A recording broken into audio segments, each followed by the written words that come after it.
Thanks. Next three. Thank you all. Thank you very much. Yes, very good. Good luck. When are the published articles ready? Oh, okay. Later. After we collect them. I shouldn't mention that, right? Okay, got it. So I'll just interject and say we had three. The last three were from the class of 2011. Right. And the next They're six the are from older scientists. the older, Yeah. more seasoned scientists. They're But this gonna is they're our gonna brand graduate. new, fresh 2012 class. Okay, so my name is Lisa Komorowski, and I'm a PhD candidate at UC Davis. And first, I'd just like to thank the board and the Delta Science program for providing this opportunity for us. So my research is focusing on understanding climate change impacts, particularly on Delta smelt, but also relevant to other native fish species. And thinking about this from kind of an ecological and physiological perspective, because right now the climate change impacts that we think about are based on really rough metrics, and as scientists we know that we can do much better in providing better information about that. So my focus is integrating whole organism physiology with new molecular approaches, and focusing on what's going to happen or how sensitive delta smelts are to temperature changes and salinity changes.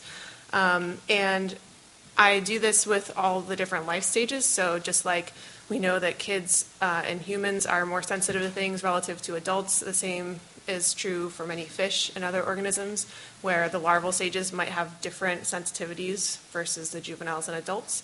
So I've been doing lots of experiments on all the different stages. And the benefit to this comprehensive approach is really that we gain an understanding about what the limits are, what they're able to handle, but then also from the molecular tools, what's causing them, what are the underlying things that are driving these effects. And this is obviously important for delta smelt, but also a lot of these underlying causes are conserved between fish species. So this might also help us to understand not just with the smelt, but a lot of other fish that we care about in the delta. So that is it, and thank you again. It's really been great being part of this program. So. Thank you. Mr. Young. Good afternoon. My name is Matthew Young. I'm a second-year PhD student at UC Davis. My focus is on biology and conservation of native fishes. So, contrary to popular opinion, there are other native fish in the Delta besides smelt and salmon. And I am going to focus my research on them. These are resident fishes. They're year-round, and they are the source, or they are presumed to be in decline, but the specifics of that decline are not well understood. The distribution of these fishes in the Delta is relatively patchy and irregular, but they seem to be concentrated around the peripheral habitats, including the kind of the northwest Cashew Complex and Liberty Island, the confluence of the Sacramento and San Joaquin rivers, and then also in Suisun Marsh. So these are the locations in which I'll be collecting fish.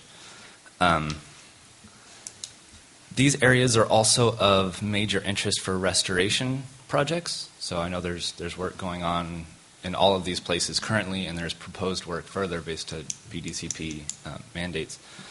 And very little is understood about how these places function now. And so my focus will be on evaluating the food webs in these places and the role that native fishes play in existing food webs, and how this can inform restoration action in the future.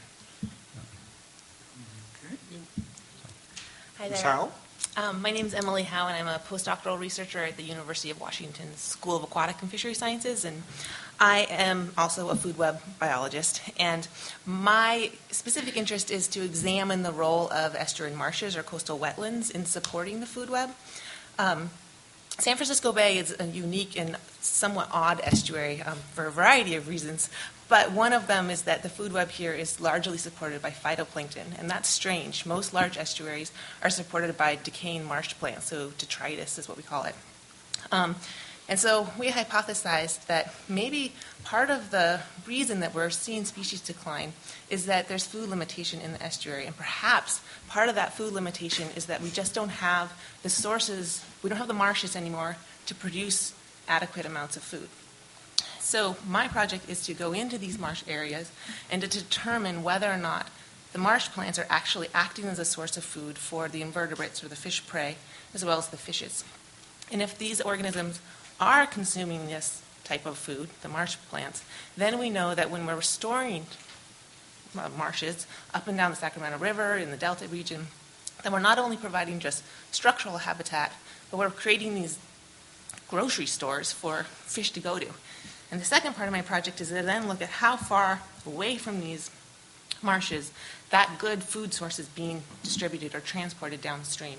So currently the BDC plan kind of maps out 5 different regions that we might produce or we might invest in restoration, but those areas are up to 35 miles apart, and that may not be an appropriate spatial scale. We might need grocery store stepping stones 10 miles apart, or we may need them 60 miles apart, but that's a question that I hope to answer. Thanks.